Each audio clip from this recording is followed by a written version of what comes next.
kali sadayana langkung sumanget dina belajar pangrumat bahasa Sunda. Judul nyanyina nyaeta tentang Ramo. Ramo anu aya dina pandangan urang aya 5 ieu teh sadayana aya nami-namina. Sapertos kumaha? Hayu urang sakarangan Hayu urang ngawitan. Ieun namina jempol ngek-ngek, ieun namina jempol ngek-ngek, kedah teh, urang teh kedah garetol. Ieun namina curug ngek-ngek, ieun namina curug ngek-ngek, cek curug teh, urang teh kedah nurut. Ieun namina jajangkung ngek-ngek, ieun namina jajangkung ngek-ngek, cek jajangkung, urang teh kedah ngariung. Ieun namina jariji ngek-ngek, ieun namina jariji ngek-ngek, cek jariji, urang teh kedah ngaraji. Ieun namina cingir ngek-ngek, ieun namina cingir ngek-ngek, cek cingir teh,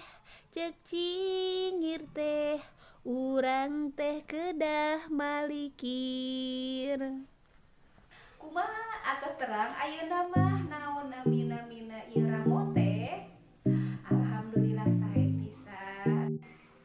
Urang kali soleh sareng solehah, hayu urang ngawitan diajar pangrumat bahasa Sunda nyaeta tentang ngajaga awak urang sangkan awak urang tiasa sehat. Kumaha carana supaya awak urang tiasa sehat? Hayu urang ninggal video salajengna. Allah masihan urang awak anu sehat. Kanggo mensyukurina kedah dirawat sareng dijaga. Salah sawiosna nyaeta ibak. Ibak anu bersih dikawitan ku kuramas, rambutna dipasihan sampo. Teras awakna dipasihan sabun, kosokan tingawitan ti luhur dugikeun ka handap, ulah aya nu kalangkung.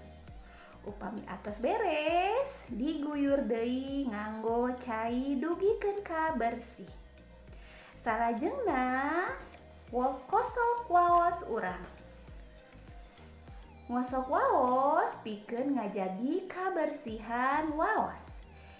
Ibak saena sadinten 2 kali.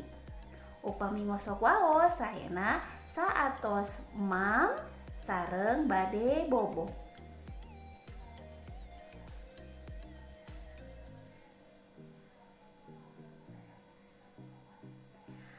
Upami atos rengse, lap awak hideuk nganggo anduk anu bersih.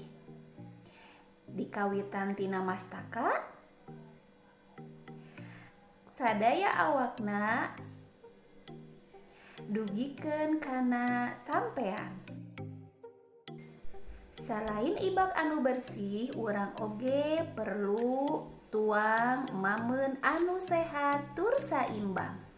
Banding kitu urang ge kedah merhatoskeun cara calik anu leres. Naha kedah calik anu leres? Ameh urang teu capek, teu enggal capek sareng ningkatkeun konsentrasi sareng seueur deui manfaat anu sanesna. Kumaha carana calik anu leres? Tah sapertos kieu. Tonggongna tegak, teu kenging ngabungku ka payun leot ka kenca atanapi ka katuhu. Meja dicakeutkeun kana kursi. Teras tatih 40 menit sakali. Upami atos kitu mangga hidup biasa calik deui. Anu kadua, sikap maca atanapi nulis anu leres. Cahayana kedah caang, tekenging mengkeran cahaya. Ame socana janten sehat. Jaga jarak soca sareng tulisan. Kedah 40 cm tina soca kana buku. Saatos kitu cara nyepeng patlot anu leres. Sanes sapertos kieu atanapi sanes sapertos kieu. Janten nu leresna tah sapertos kieu nya. Tah sapertos kitu carana ngajaga sangkan awak urang tetep sehat. Salajengna hayu urang ngawitan diajar nyerat huruf vokal anu aya dina basa Sunda.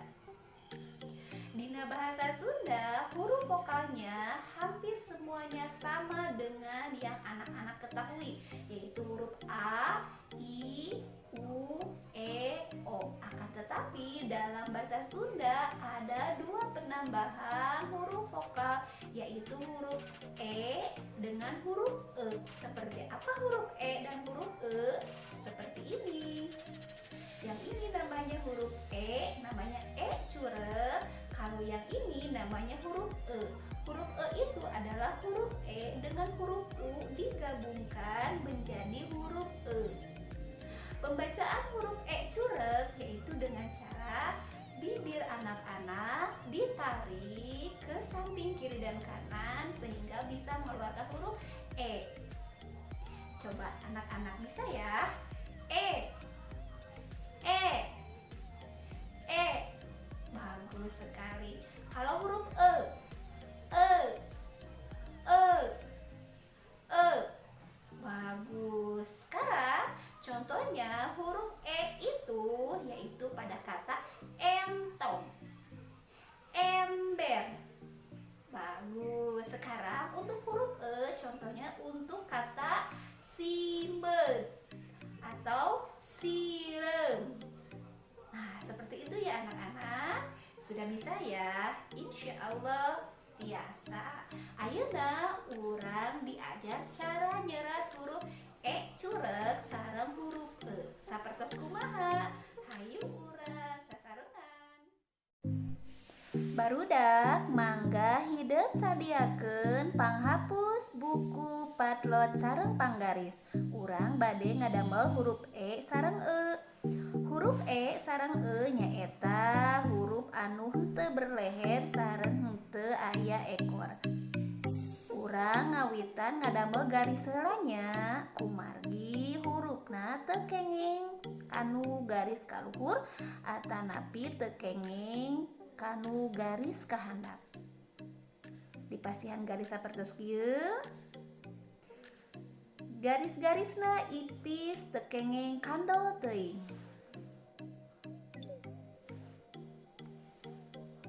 Urang ngawitan awas nyeratna teu kenging ngalangkungan garis anu didamel tadi. Tah sapertos kieu. Nganggo curek di luhurna, ieu namina E curek. Sapertos kieu ulah hilap teu kenging ngalangkungan garis anu didamel tadi. Seperti ini ya. Jangan lupa cureknya. Ingat tidak boleh melebihi dari garis yang dibuat. Silahkan anak-anak buat sebanyak 2 baris. Salajengna urang ngadamel huruf E. Huruf E sami sapertos E curek namun teu nganggo curek di luhur E. E ditambi sareng U. Teu kenging ngalangkungan garis anu didamel ku hideuk. Sapertos kieu nya. Tah E ditambihan ku U. Mangga hideuk dambel 2 2 baris huruf E curek sareng 2 baris huruf E.